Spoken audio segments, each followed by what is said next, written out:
What's going on, guys? Got another answer to a fitness-related question today. The question comes from my friend Kimbra. Shout out to Kimbra. Thanks for asking the question. So her question is, should you work out or should you go to the gym when you are still so sore? So you guys have all felt it, like when you complete exercise, you know, the next day you feel sore, it's tight, it hurts to move. You know, if you did legs, sometimes it hurts to sit down on the toilet. You need one of those little handicap bars to get down there. Totally understand it. So first I thought I would break down what's causing that, some remedies, and then answer the question. So those are considered DOMS, or delayed onset muscle soreness.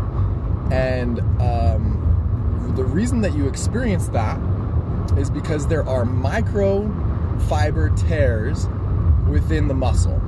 So there's a common misconception out there that the reason that you're sore is due to lactic acid buildup in the muscle, which is the truth during the exercise, but outside of that, you know, a day later, 2 days later, that's not the case. So first let's talk about lactic acid. So lactic acid is a metabolic byproduct of the human body. So you need to perform a bicep curl, let's say. To do that, your body needs energy to cause the muscle to contract. Your body breaks down glucose in a process called glycolysis, where it breaks down glucose into pyruvate.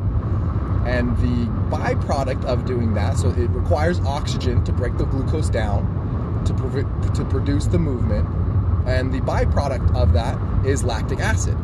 And so that's why you start to feel the soreness, or not the soreness, the kind of that burning sensation when you're getting higher in the higher reps.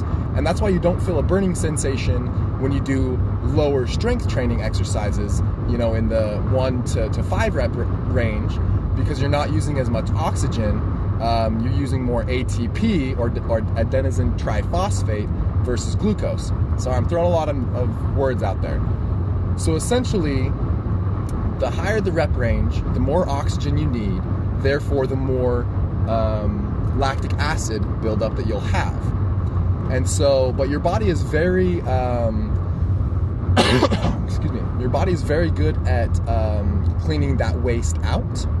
And so usually, and that's why a cool down after your exercises or after your strength training session is a good thing, because it helps to metabolize those byproducts and clear it from the system. So you can actually feel less sore if you do a proper warm up and a proper cool down, because it helps to get rid of the lactic acid. But on average, lactic acid from a particular muscle group after post-exercise is gone within an hour or two. Your body's that efficient at pulling it out. And so common misconception that the DOMS or the soreness is because of lactic acid. It really is because of microfiber tears in the muscle. So what can you do about that? Stretching and foam rolling is going to be your best friend. Essentially, what you need to do is to increase the blood flow to that area, so that your body can help repair those microfiber tears. So what happens is you tear the muscle, it gets inflamed, your body goes in there, puts it back together, fixes it, and now it's a bigger, stronger, more efficient muscle. And so my recommendation would be, if you're still sore, if you're physically sore to the touch, I would still go to the gym, but you would just need to change the way that you exercise. So let's take legs, for example. Let's say you have a really great, you know, leg day. You did a bunch of squats and deadlifts and RDLs and lunges and things, and your legs are just killing you. You know, calf raises. Everybody wants to get bigger calves, and your legs are just killing you. You definitely want to wait at least 48 hours to work that same muscle group, because the whole purpose of breaking down the muscle or strength training or working out is to break down the muscle so that then your body, while you rest and consume calories, will then build it up and make it bigger and stronger. And so if you don't give it the adequate time to build the muscle back up, then you're continually breaking it down.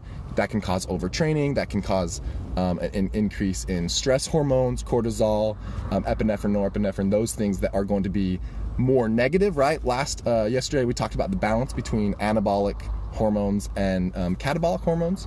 So you don't want to train your muscles 2 days in a row, the same muscle groups.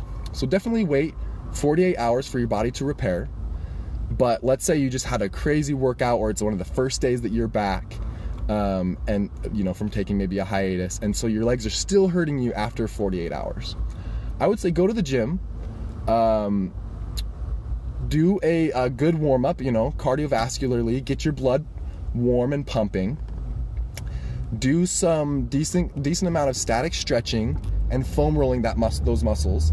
It's gonna hurt because it's obviously sore to the touch. After you have static stretched and foam rolled so warm up for about 5 minutes, foam roll for about 5-10 minutes, static stretch for about 5 minutes. So now you're about 15-20 minutes into active recovery. And if that point your muscles are still like very, very sensitive and sore to the touch, I would say you can still exercise that muscle, but it's going to be more for your central nervous system in this way. When you are sore, you physically move differently. Your brain just does it naturally. You want to avoid the pain. Your body doesn't like pain, so it tends to move differently.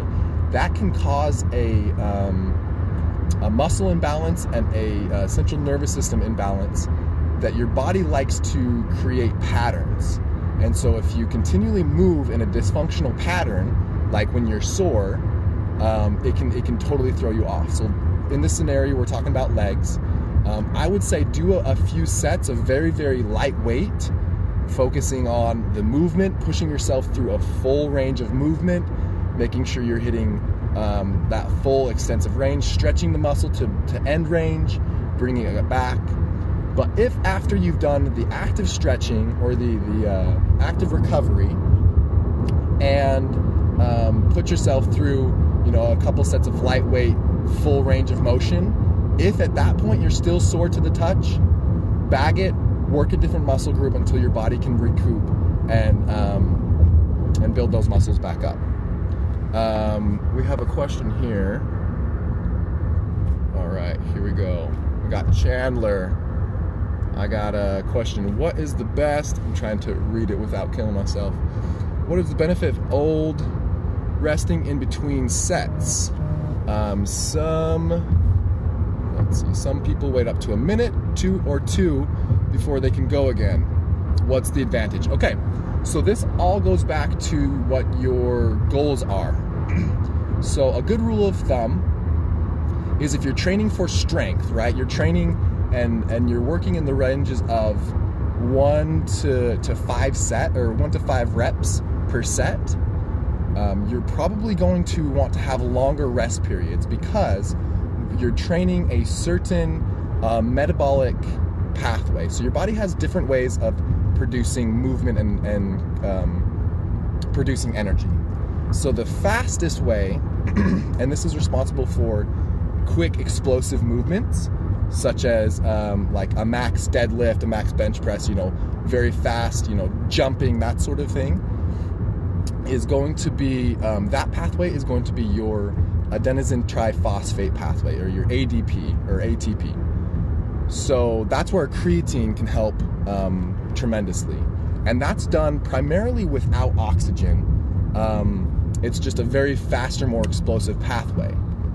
Then you start to get into the oxidative, where you use more oxygen to break down glucose. And that takes a little bit more time to produce. And so when you're strength training, you wait, a minute to 4 minutes in between sets because you're just trying to, I should say, heavy weightlifting, because you're just trying to move as much weight as possible. So if you're like an Olympic lifter, something like that, you're going to have longer rest periods. If you're going for bodybuilding or hypertrophy, where you're trying to break down the muscle as much as possible, you're putting a lot of strain and tension on the muscle, then those rests are going to be about 30 seconds to a minute or so.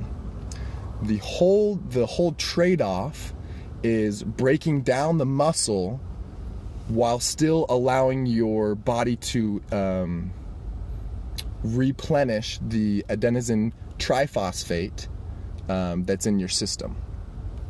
Because what happens is it's all going for your goals. If you're trying to move as much weight as possible, right? You're trying to hit PRs, you're trying to, enter a weightlifting competition, you're going to have higher rest intervals, lower amount of sets, so like 5 sets.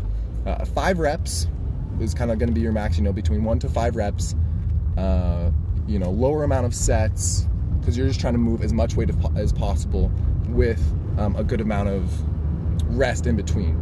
If you're trying to bodybuild, 30 seconds, 45 seconds, maybe a minute, because you're really just worried about pumping the blood into the muscle and breaking down the muscle. So I hope that helps. It really just depends on your goals. If you're trying to be like a marathon, that's just totally continual. Hypertrophy is like that 30 seconds to a minute rest range. And then if you're just trying to move as much weight as possible, or performance-based, you wait a little bit longer to give your body enough time to replenish those pathways. So, but to go back to the original question, hey, you're welcome, man. To go back to the original question, if you should be sore, or if you should work out while you're sore, put yourself through a good warm-up, foam roll, stretch, get your blood moving. Push yourself through the full range of motion so that your brain doesn't cast you into that soreness. If you're still sore or tender to the touch at that point, then bag it and do another, work back instead of legs, or chest instead of legs, or maybe have your active rest day be that day.